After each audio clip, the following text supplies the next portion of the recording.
What is happening, everyone? I'm Megan Morant for WWE Now, getting you set with everything that you need to know heading into tonight's Monday Night Raw on the USA Network. So let's throw 3 minutes on the clock and get to it.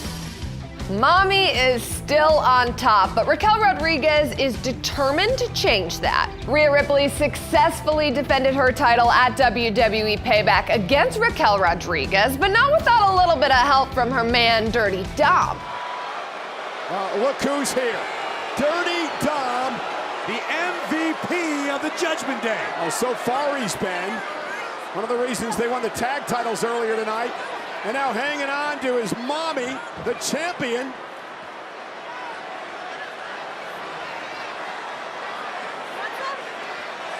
Dominic wants nothing to do with Raquel Rodriguez. Uh-oh. And he's gonna pay! But tonight, that all changes. Dirty Dominic Mysterio will be banned from ringside for the Women's World Title rematch. Will his absence even the odds and allow Rodriguez to dethrone the Eradicator? Cody Rhodes didn't even have to compete in the ring at WWE Payback, and he still changed the entire landscape on Raw. Rhodes joined the Grayson Waller effect and provided the WWE Universe with the scoop of the summer. And I hope this is not a decision that I regret. I sorely hope so. But ladies and gentlemen, please welcome your newest member of the Monday Night Raw roster, main event, Jey Uso.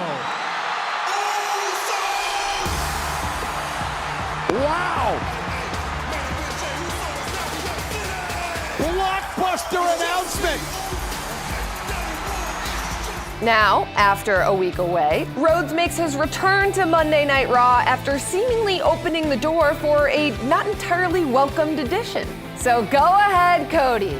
What do you want to talk about? Shawn Michaels, The Rock, Macho Man Randy Savage, Cody Rhodes, Honky Tonk Man, and so many more. The Intercontinental title has a rich history of superstars who built their legacies with lengthy runs as champion. But last Monday on Raw, we all witnessed history as Gunther secured his position as the longest reigning Intercontinental champion in WWE history. And a lariat clothesline! Gunther makes history! The Ring General has held the gold for 457 days and counting. And tonight we'll celebrate his record-breaking reign alongside his Imperium brothers. So that's the latest from all around the WWE Universe, but still lots more to come. It all kicks off tonight at 8/7 Central on the USA Network.